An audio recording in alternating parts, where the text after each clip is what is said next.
사람이요, 사람을 믿을 수 있다는 것, 사람을 믿어준다는 것은 굉장히 고마운 일이고 소중한 일입니다. 믿을 만한 사람이 된다는 것 말입니다. 그리고 믿어줄 수 있다는 것 말이죠. 우리 사람이요, 믿을 수만 있다면 인간관계에 문제는 없습니다. 사실 인간관계가 어려운 이유 중 뭐냐 하면 온전히 믿을 수는 없기 때문이에요. 이건 다른 어떤 돈의 관계나 이런 것을 얘기하는 게 아니라 인격에 관한 것이죠. 예를 들어서 내가 내 속마음, 나의 가장 아픈 것, 정말로 누구한테 이야기하기 굉장히 수치스러운 이런 것까지도 내가 이야기할 때에, 그걸 털어놓을 때, 그것을 내 마음과 같이 품어줄 수 있고, 같이 울어줄 수 있고, 같이 염려해 줄 수 있는 사람이다라는 그러한 신뢰가 있다고 하면 정말로 너무너무 귀한 친구가 될 수 있죠. 그런데 내가 그런 얘기를 했을 때 저 사람이 나를 깔보면 어떡하나, 또 다른 사람에게 가서 말하면 어떡하나, 말하자면 뒷담화라는 거 있잖아요. 뒷담화하면 어떡하나, 이런 생각이 들면 못 믿는 거죠. 그 사람이 다른 사람에게 무슨 해를 끼치거나 이런 사람이 아니라고 해도 나를 그 사람에게, 정말로 나라고 하는 사람을 그 사람에게 그냥 솔직히 보여줄 수 있는 사람인가, 그런 신뢰를 줄 수 있는 사람인가, 나는 그 사람을 그렇게 믿어줄 수 있는가, 이런 것을 우리는 생각해 보게 됩니다. 참 이러한 한 사람이 우리에겐 필요하죠. 한 사람, 단 한 사람이라도 정말로 내가 믿을 사람이 있으면 좋겠다라는 것입니다. 그러나 우리는 동시에 생각을 해보게 되죠. 나는 그런 사람인가라는 거죠. 나는 다른 사람에게 신뢰와 믿음을 줄 수 있는가? 정말로 다른 사람의 그런 이야기를, 그 속마음 이야기를 들었을 때에 나는 그 마음을 정말로 나의 입장, 내 경우인 것처럼, 내 상처인 것처럼 끌어안아 줄 수 있고 품어줄 수 있고 소중히 다뤄줄 수 있느냐라는 것입니다. 오히려 그런 걸 가지고 저 사람이 나한테 비밀을 얘기한 것을 가지고 다른 사람에게 자랑스럽게, 와, 나는 말이죠, 믿을 만한 사람이야, 누가 나한테 이런 비밀까지도 얘기를 하더라, 이렇게 말한다고 하면 그 얼마나 문제가 되겠습니까? 오히려 그걸 자랑스럽게 말한다면 말이죠, 마치 자신은 신뢰할 만한 사람인 것처럼 떠들고 돌아다니는 이런 사람이란 말이죠. 우리 이런 사람 꼭 필요하지 않아요. 우리 사람은요, 정말로 그 사람 속에 무엇이 들었는지, 그가 무슨 생각을 하고 있는지 모르기 때문에 못 믿을 때도 참 많이 있습니다. 오랜 시간을 같이 지냈어도 도대체 저 사람 속에 뭐가 들었는가, 도대체 뭐가 들었는가 알 수가 없어요. 그러면 신뢰하기가 참 어렵지요. 그런데 말이죠, 여러분, 만약에 그 사람 안에 분명히 성령님이 계시고, 그리고 그 사람은 전적으로 성령님께 헌신되어 있고 성령의 인도하심과 다스림 가운데 있다는 것을 우리가 안다면 어떻게 될까요? 안다면 정말로 이러한 한 사람이 우리는 목마르지 않습니까? 야, 정말 그런 사람이 있으면 좋겠다. 자기가 믿는 예수님께, 자신이 믿는 예수님께, 자신이 믿는 하나님께, 자신이 의지하는 성령님께 온전한 마음을 드리고 헌신되어 있는 사람, 그러면 우리는 믿을 수 있을 것 같아요. 그래, 그 사람은 그 사람 안에 분명히 성령님이 계시고, 그리고 그 사람은 성령님의 다스림 가운데 있고, 그 자신은 하나님께, 성령님께 온전히 헌신되어 있어. 맞아. 그러면 우리는 그 사람을 신뢰할 수 있을 것입니다. 그러나 우리는 참 이 부분에 많이 목마르지 않습니까? 저 사람 속에 뭐가 들었는지 모르겠다라는 것과 저 사람 속에는 분명히 성령님이 계시다라는 것과 이게 이제 굉장히 우리는 목마른 사실입니다. 여러분은 어떻습니까? 사람들이 여러분 안에 무엇이 들었는지 압니까? 여러분 안에 도대체 저 사람 안에 뭐가 들었는지 모르겠어라는 것과 저 사람 안에는 분명히 성령님이 계셔라는 증거와 여러분 어느 쪽에 속하는 것 같습니까? 이렇게 생각을 하면 참 우리는 굉장히 부끄러워지는 것이 사실입니다. 정말 부끄럽습니다. 그러나 또 하나 질문을 해봅니다. 나는 그러면 예수님은 믿고 있는가? 여러분은 예수님 믿으십니까? 여러분은 예수님을 믿으십니까? 예. 내가 예수님을 믿는다면 우리가 분명히 이거 할 수 있어요. 나를 예수님께 전적으로 맡길 수 있어요. 그리고 예수님이 곧 성령님이시고 곧 하나님이신데요. 어디로 인도하시든지 묻지 않고도 따라갈 수 있어요. 그렇지 않습니까? 그분이 나를 어디로 인도하시든지 묻지 않고 따라갈 수 있어요. 때로 그분이 나를 인도해 가실 때 높은 험한 산을 넘어갑니다. 인생의 험한 산을 넘어갑니다. 인생의 깊은 물을 건너갑니다. 때로는 급류가 흐르고 있는 그 계곡을 강을 건너갑니다. 그럼에도 불구하고 전능하신 분께서 선하신 목자이신 그분께서 나를 푸른 초장 맑은 물, 험한 산도 푸른 초장 맑은 물로, 깊은 강물도 푸른 초장 맑은 물로 알고 그곳을 따라갈 수 있을 것입니다. 왜? 결코 그것으로 인해서 망하지 않을 것이기 때문이죠. 험한 산을 넘어간다고 해서, 깊은 물을 지나간다고 해서 이스라엘 백성들이 홍해를 만나도 망하지 않았습니다. 광야를 지났어도 그들은 망하지 않았어요. 불순종한 자들은 망했지만 망하지 않았어요. 죽지 않았어요. 구름 기둥 불 기둥 보호해 줬습니다. 만나와 메추라기 먹었습니다. 걱정할 필요가 없었습니다. 이와 같이 우리가 예수님을 믿는다면 우리는 그분이 어디로 인도하시든지 묻지 않고 따라갈 수 있어요. 신뢰할 수 있어요. 제가 다시 질문 드립니다. 여러분은 예수님을 믿으십니까? 그분이 나를 어디로 인도하시든지 묻지 않고도 따라갈 수 있습니까? 요한계시록 말씀을 보면 수없이 많은 성도들이 흰옷을 입고 나타납니다. 구원받은 백성들이죠. 그런데 거기에 이렇게 증언하고 있어요. 저들은 누구냐? 어린 양이 어디로 인도하든지 따라가는 자들입니다. 어린 양이 어디로 인도하든지 따라가는 사람입니다. 잘 따라가든 못 따라가든 내 능력이 부족해서 잘 따라가든 못 따라가든 그걸 묻지 않았어요. 저 사람들은 능력이 많아서 잘 따랐습니다. 능력이 없어서 가다가 자꾸 넘어지고 자빠지고 그랬습니다가 없어요. 잘했든 못했든 가다가 넘어지든 상관없어요. 오직 주님을 신뢰하고 주님을 따라가는 사람들이었다. 뭐 빨리 따라갔느냐 늦게 따라갔느냐 잘 따라갔느냐 가면서 무슨 일이 있냐 이건 묻지 않아요. 주님을 따라갔다. 어린 양이 어디로 인도하든지 따라갔다. 그러면 제가 이렇게 질문을 드릴게요. 여러분은 하나님이 여러분의 삶을 어디로 인도하시든지 묻지 않고도 따라갈 수 있습니까? 그래서 그분께 여러분의 삶을 전적으로 맡길 수 있겠습니까?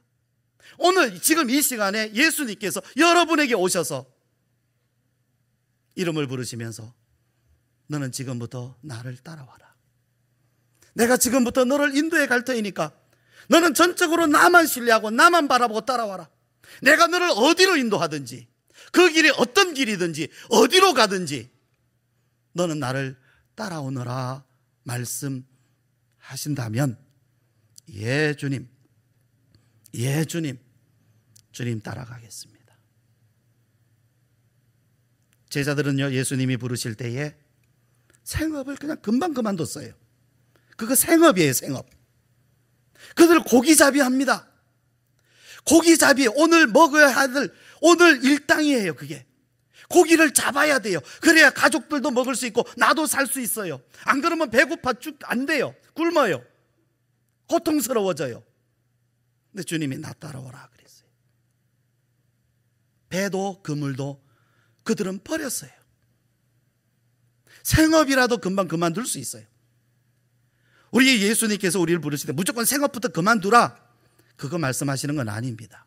그러나 만약에 주님을 따르는 일에 생업을 지금 바로 포기해야 된다면, 그리고 가족과 바로 작별하고 떠나야 된다면, 여러분 그래도 주님을 따라갈 수 있겠습니까? 그래도 주님을 믿으시면요, 주님께서 그렇게 하라는 데 분명히 선하신 목적이 있을 거다. 그분의 부르심은 분명히 선하다. 나 따라가겠습니다. 예, 주님, 제가 주님 따르겠습니다 하고 따라 나설 수 있겠습니까? 제가 다시 질문합니다. 여러분은 예수님 믿으십니까? 성령은요, 그래야 우리에게 오십니다. 성령은 무엇이냐면요, 우리 안에 하나님의 영이 우리 안에 들어오시는 거예요. 여러분, 하나님의 영이 우리 안에 들어오시는 거예요. 그럼 하나님의 영이 우리 안에 들어오셔서 어떻게 될 줄 알고 성령님을 원합니까? 어떻게 될 줄 알고? 여러분, 성령님이 우리 안에 오시면 그 성령으로 말미암아 내가 어떻게 될 줄 알고 성령을 원하시느냐 말입니다. 믿을 수 있어야 돼요. 그 성령님을 믿을 수 있어야 돼요. 예수의 영을 믿을 수 있어야 돼요. 그래야 성령님이 들어오셔서 일하실 수가 있습니다. 믿지 못하면 들어오실 수가 없어요. 자리가 없어요. 자리가. 그분이 내 안에 들어오셔서 계실 자리가 없어요. 못 들어오시는 거예요. 문을 열지 못해요. 그분이 누군 줄 알고 문을 엽니까? 가끔 교회에 있으면요, 한낮이나 또는 밤에 문을 똑똑똑 두드려요. 누군가 계십니까 하고 목소리 들어보면 우리 교인인지 아닌지 잘 알아요. 낯선 사람이에요. 문 여는 게 쉽지 않아요. 여러분, 특히 밤에는요. 도대체 저 사람 왜 왔을까? 여기 별 사람 정말 다 있거든요, 이 교회 주변에. 여러분, 누군 줄 알고 문을 엽니까? 누군 줄 알고 더구나 그분이 내 마음 안에, 내 인생 중심에 들어오게 할 수 있느냐 말이죠. 예수님을 믿어야만 되는 거예요. 믿지 못하면 이건 정말 안 되는 일입니다. 그분이 내 삶에 와서 어떤 일이 벌어질 줄 알고요. 제가 겁 좀 드리겠습니다. 정말 예수님이 여러분의 삶에 와서 어떤 일이 벌어질 줄 알고 예수님 믿으십니까? 진짜 여러분 한번 생각해 보세요. 예수님 믿어서 잘 되기만 합니까, 인생이? 예수님 믿어서 부자만 다 됩니까? 예수님 믿으니까 만날 모든 일이 하는 일마다 다 잘 되고 그렇습니까? 성경에 보면 예수님을 믿은 것 때문에 오히려 육신적으로는 안 된 것도 많아요. 포기해야 될 것도 많았어요. 여러분, 예수님 말씀하신 나사로, 거지 나사로 어떤 삶을 살았습니까? 거지 나사로 어떤 삶을 살았어요?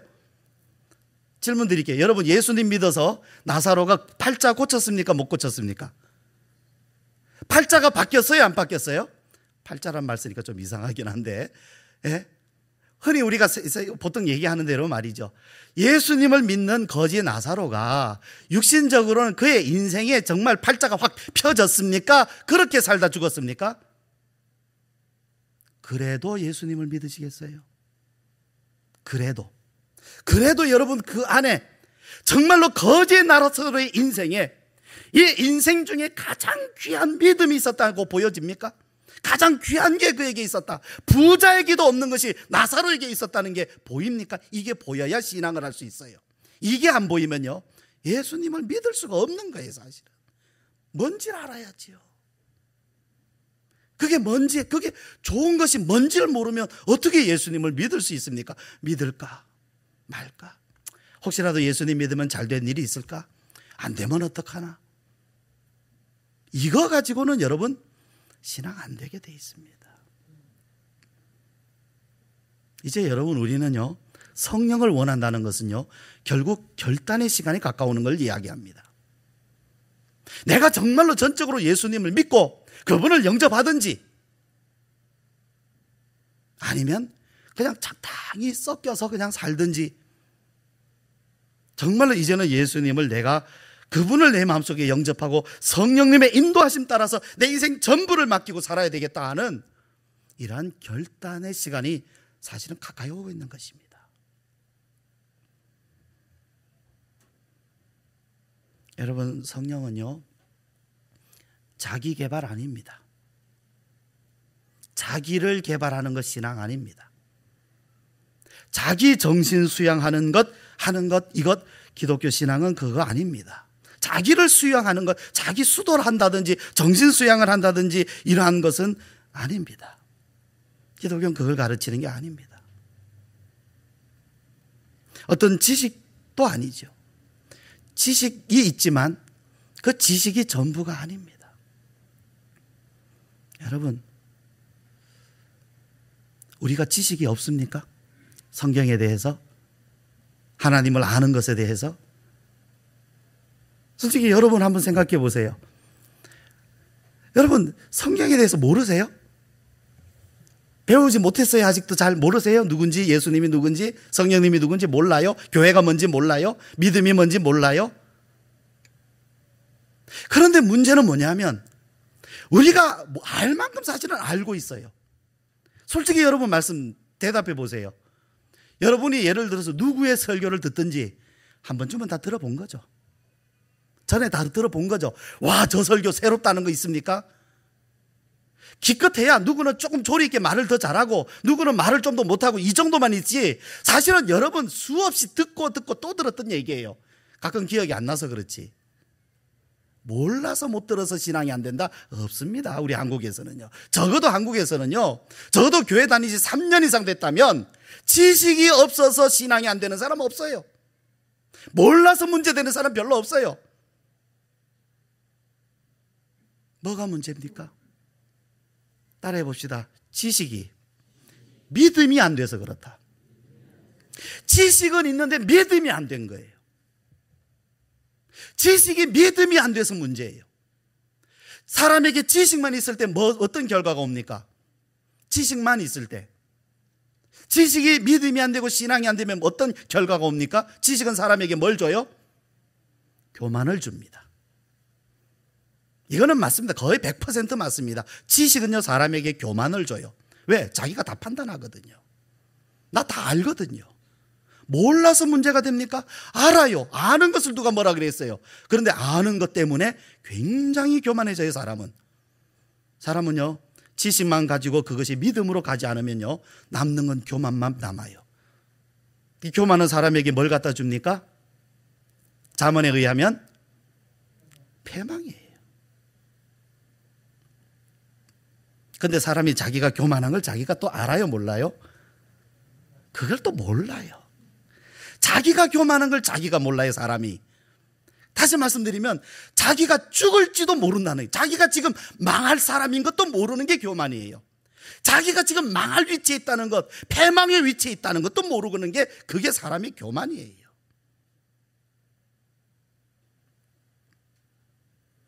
어떻게 그것을 판단해 분별해 볼 수 있느냐 하면요, 내가 사람은 분별하는데 저 사람 옳다 그러다 판단할 수는 있는데 긍휼이 없다는, 긍휼이 있는가라는 거죠. 긍휼, 불쌍히 여기는 것. 내가 저 사람 정말 불쌍하구나 하는 마음이 있는 사람과, 그건 신앙이 가져다 주는 겁니다. 그러나 그건 없고 판단만 해요. 저 사람 잘했다, 못했다, 옳다, 그러다 다 선 딱 긋고 말이죠. 그 선 긋는 자신은 판단하지 않죠. 남만 판단하는 거예요. 교만은 패망의 선봉입니다. 그게 지식의 결과예요. 그런데 여러분, 우리 어떻습니까? 우리는 지식은 정말 많아요. 문제는 신앙으로, 그 아는 바 지식이 신앙으로 가지 못하고 있다는 사실입니다. 또한 성령은요, 정신수양이 아닌 겁니다. 사람이 정신수양을 한다고 사람이 바뀔 수 있는가? 정말 여러분, 우리는 수없이 질문을 해보게 되는데요, 사람이 정말 바뀔 수 있을까요? 여러분, 정말 사람이 바뀔 수 있다고 생각하십니까? 여러분, 사람이 바뀔 수 있다고 믿으시는 분, 사람이 바뀔 수 있다고. 그럼 제가 이렇게 하겠습니다. 사람이 성령으로 말미암아 바뀔 수 있다고 믿으시는 분, 믿으십니까? 성령으로 말미암아 사람은 분명히 달라질 수 있다, 믿으십니까? 분명히 여러분, 성령은 우리 사람을 변화시킵니다. 그러면 보세요. 나는 지식도 있어요. 나름대로 내가 훈련한 것도 있어요. 습관도 있고. 이런 내가 분명히 성령으로 말미암아 나는 달라질 수 있다. 여러분 믿으십니까? 믿어야 됩니다. 우리가 왜 성령을 원하느냐? 변화되기 위해서예요. 그리스도로 말미암아 우리가 새로워지기 위해서입니다. 우리는 우리 자신이 수없이 해봤어요. 수없이 해봤어요. 여러분 감사 많이 하시죠? 근데 이제 감사를 수십 년째 해보니까 어때요? 감사가 어떻게 됐어요? 이제 감사가 그냥 시덥잖아요. 감사라는 것도. 전에는 감사하면 굉장히 참 감사라는 단어만 떠올릴 때도 굉장히 좋았는데 이제는 감사하니까 감사가 입에는 달려 있는데 그 감사가 우리의 삶을 변화시켜 주질 못해요. 여전히 마찬가지예요. 감사가 여전히 불만에 덮여버리죠. 우리 사람이 바뀌지 않아요. 감사를 잘하는 것도 겸손한 척을 해보는 것도 사람을 변화시키지 못해요. 그러면 성경 말씀을 많이 읽어서 변화됐는가? 그것도 안 돼요. 결국엔 성령입니다. 참 신앙이 우리에게 와야만 돼요. 단적으로요, 성령님이 우리에게 가져다 주시는 것은 신앙입니다.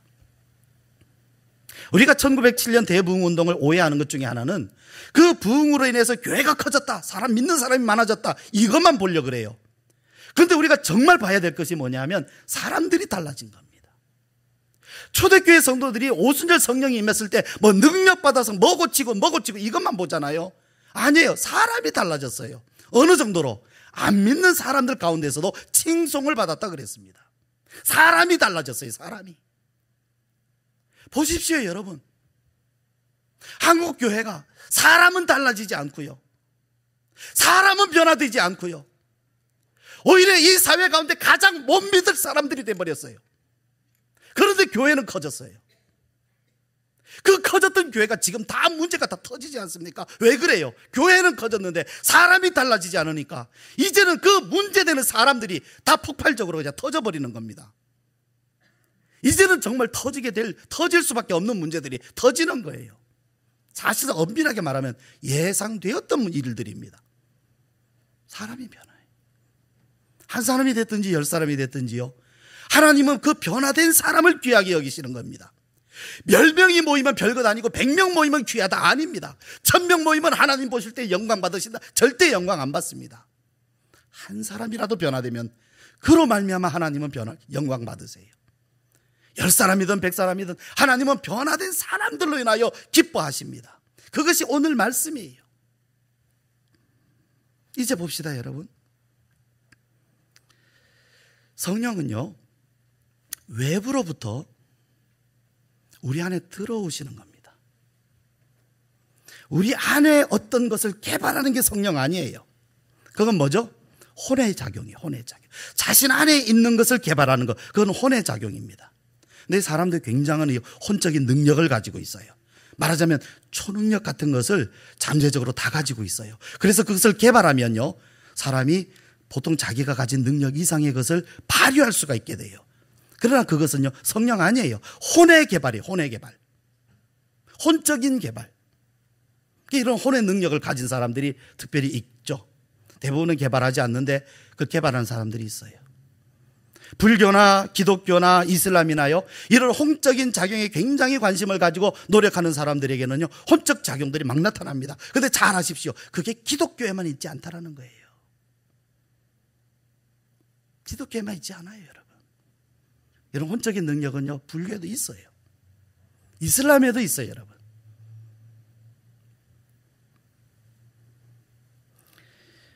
그러나 이러한 성령은 외부로부터 우리 안에 들어오는데 이것은 단지 우리에게 정신적인 작용만이 아닙니다. 전 존재를 대상으로 해서 일어납니다. 다시 말씀드려서 성령님은 우리의 정신, 생각만 주장하는 게 아니라 우리의 육체, 생각, 그리고 우리의 영혼까지 주장을 하는 것입니다. 근데 이 비슷한 일이 뭐예요? 외부로부터 들어와서 역사하는 게 성령 말고도 있어요. 뭐가 있죠? 귀신이 있습니다. 귀신. 여러분, 이 세상에는요, 귀신이라는 게 있어요.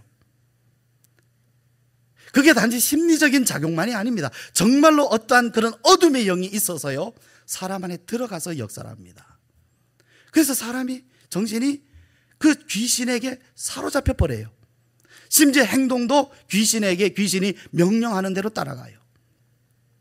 저는 현장에서 귀신 들린 사람 2사람을 직접 가까이 있었습니다. 그리고 귀신에 들렸다가 다시 노인받은 분을 잘 알고 지내요. 전에도 늘 자주 말씀드린, 자기 손가락 끊은 사람입니다. 자기 손가락 자기가 끊었어요. 귀신에 사로잡혀서. 이런 귀신의 역사가 있어요, 여러분. 그러나 귀신은 더러운 영입니다. 여러분, 귀신은 어떤 특성을 가지고 굉장히 간사해요. 저는 현장에서 봤어요. 굉장히 간사해요. 속여요. 그리고 결국에 그 사람의 몸을 상해요. 상해요. 낮에는 꾸벅꾸벅 졸고요, 밤에는 말짱해요. 희한해요. 진짜 희한해요. 낮에는 꾸벅꾸벅 졸고 밤에는 말짱해요. 여러분, 혹시라도 낮엔 말짱한데 낮에는 꾸벅꾸벅 조는데 자꾸 밤에 말짱해지면요, 한 번쯤은 좀 생각해 보십시오. 이게 뭐 문제가 있어요? 그렇다고 해서 갑자기 시차 적응 이런 건 얘기는 아닙니다. 외국에 계시다 오시면 시차 적응 때문에 그래, 그건 아니에요. 그리고 뭐냐면 가끔 헛소리를 해요. 성경에도 없는 얘기를 자꾸 해요, 자기가. 근데 더 중요한 건 그 말을 자기가 절제를 못해요. 근데 그 말을 들어주면 어떻게 하는지 아십니까? 자기가 왕이 돼요. 다스리려고 그래요. 자기 말 들으라는 거예요. 내 말 안 들으면 그는 예수님도 안 믿는 사람이고, 내 말 들으면 그건 착한 종이라고 그래요. 그래서 자기가 왕이 되려고 그래요. 예수님은 어디 간 거 없고 결국 자기 말 들으라는 거예요. 다시 말씀드리면 저는 현장에서 이런 광경을 직접 목격을 했습니다. 그러나 성령님은요, 우리 사람을 새롭게 합니다. 마귀는 사람을 망가뜨려요. 진짜 망가뜨려요. 자꾸 자기 몸을 해해요. 희한해요. 자기 몸을 자꾸 찌르고 해하고 그래요. 그런데 성령님은요, 회복시킵니다. 정신, 몸까지도입니다. 몸까지도 회복시켜요. 정신도 회복시킵니다. 여러분, 요즘에 심리학에서 내적 치유다 이런 얘기 많이 하는데요, 성령은요, 내적 치유를 합니다. 그 내적 치유의 혜택을 받은 사람이 누군지 아세요? 저입니다. 저는 성령님의 내적 치유에 굉장한 혜택을 받은 사람이에요. 정말 이런 일이 있구나. 오랫동안 마음 안에 들어있던 그러한 깊은 상처가 진짜 치유되는 놀라운 역사가 성령님으로 말미암아 분명히 있어요. 정말 여러분 중에 혹시 이런 문제가 있으신 분이 계시다면 오늘 성령님이 여러분 안에서 이런 일을 해주시기 바랍니다. 치료해 주시기 바랍니다. 그분은 치료자입니다. 성령님은 치료자예요. 자, 그런데요, 우리 시간이 좀 갔습니다만은 우리 중요한 것이니까 한번 봅시다. 오늘 말씀 보면 예수님께 성령이 임했습니다. 비둘기같이. 예수님께서 세례 요한에게 오셔서 세례를 받으셨어요. 세례를 받으실 필요가 없죠. 하나님의 아들이시니까. 그래서 세례 요한이 뭐라 그랬습니까? 내가 당신에게서 세례를 받아야 되는데 어떻게 저한테 세례를 받으시려고 하십니까? 그랬어요. 그럼 여기서 세례 요한이 제가 당신에게서 세례를 받아야 되는데 라고 하죠. 우리가 이 말씀을 잘 이해하려고 하면요, 예수님의 두 속성을 이해해야 됩니다. 예수님은 신성이셔요. 하나님의 아들이십니다. 그럼 세례 요한은 지금 뭘 보고 있는 거죠? 구원자이신 하나님의 아들로서의 예수님을 지금 보고 있는 거예요. 그래서 내가 당신에게서 세례를 받아야 되는데 라고 하는 건 신성에 대한 것입니다. 그런데 예수님 뭐라 그러시죠? 아니다, 허락해라. 우리가 이렇게 해서 의를 이루는 것이 합당하다. 하나님의 말씀이 이루어지게 하는 것이, 하나님의 말씀이 이루어지게 하는 것이 옳다, 이런 말씀이거든요. 그럼 이건 뭐냐 하면 예수님의 인성입니다. 왜 예수님이 육신을 입고 인성으로 이 땅에 오셨을까요? 그것은 구원받는 우리 모든 사람들에게 무엇이 첫 열매가 되시려는 겁니다. 첫 열매. 다시 말씀드려서 구원받는 사람이 그 첫 열매이신 예수님처럼 되는 거예요. 예수님과 같은 일이 일어나는 거예요. 그래서 예수님이 우리의 첫 열매가 되신 것입니다. 우리의 구원자로서 하나님의 아들이 오신 것이지만 동시에 그분은 우리의 구원의 첫 열매로서 오신 거예요. 그래서 예수님께 일어나는 일들이 누구에게 장차 일어나느냐 하면 믿는 자들에게 일어나는 것입니다. 그래서 예수님께서 세례를 받으신 것입니다. 그럼 여러분, 세례는 무엇을 의미합니까? 세례는 죄를 고백하고 회개한 사람의 표시예요.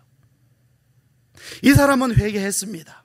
그러니까 죄를 고백하고 자복하고 나는 죄인입니다 자복한 그 사람에게 그것을 공적으로 표시해 주는 거예요. 의식이죠. 예식입니다.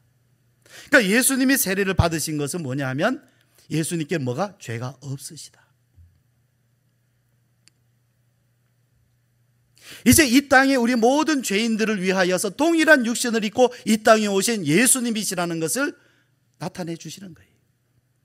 그리고 이제 무엇을 위한 준비입니까? 성령님이 임하시도록 기다리시는 거예요. 사실은 이미 성령님이 예수님 안에 계시지 않습니까? 어려서부터. 그러나 이제 첫 열매로서 예수님은 세례를 받으시고 성령님이 임하실 준비를 하시는 거예요. 그래서 예수님께서 세례 요한에게 세례를 받으셨습니다. 죄가 있어서 세례 받으신 것이 아니라 이제는 죄 없으신 예수님이시는 것을 공적으로 인치시고, 즉 공생의 시작을 알리는 것이죠. 그리고 성령님을 이제 받으시기를 준비하시는 것입니다. 죄 씻음 받을 우리들, 그리고 죄 씻겨 주시는 예수님이 동일한 세례를 받으신 겁니다. 그때에 자, 우리 16절 같이 읽죠. 시작. 예수께서 세례를 받으시고 곧 물에서 올라오실 새에 하늘이 열리고 하나님의 성령이 비둘기같이 내려 자기 위에 임하심을 보시더니. 자, 우리가 회개하고 죄 씻음을 받고 세례를 받을 때에 어떤 일이 일어날까요? 하늘이 열리고 성령이 비둘기같이 임한다. 우리가 죄 씻음 받고, 그러니까 회개하고 죄 씻음 받고 세례를 받을 때에 어떤 일이 일어나느냐? 예수님이 그걸 보여주신 겁니다. 하늘이 열리고 성령이 비둘기같이 임하신다. 어디에? 우리의 육체 가운데. 그래서 사도행전 2장 17절 말씀을 보시면 요엘서 말씀을 인용하면서 내가 내 영을 모든 육체에 부어주리니 그랬어요. 모든 육체에 부어주리니. 우리 안에 있는 어떤 것을 개발하는 것이 아니라 밖으로부터 하나님이 성령으로 우리 안에 들어오시는 겁니다.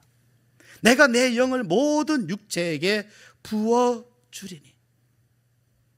여러분, 이러한 성령님이 계십니다. 하나님은 이 성령님을 우리 안에 보내주셨습니다. 이제 이 일이 하나님이 보내주시는 성령님이 우리 안에 들어오시도록 우리는 성령님을 원해야 됩니다. 그분을 위해서 우리의 마음의 자리를 내어 드려야 됩니다. 그리고 그분을 전적으로 믿고 의지하여서 우리의 삶을 맡겨야 됩니다. 어디로 인도하시든지. 여러분, 예수님을 믿으십니까? 여러분은 예수님께 여러분의 삶을 맡길 수 있겠습니까? 그러면 이제 예수님은 성령으로 여러분 안에 들어오시려고 하십니다. 이 일을 위해서 우리 함께 기도합시다.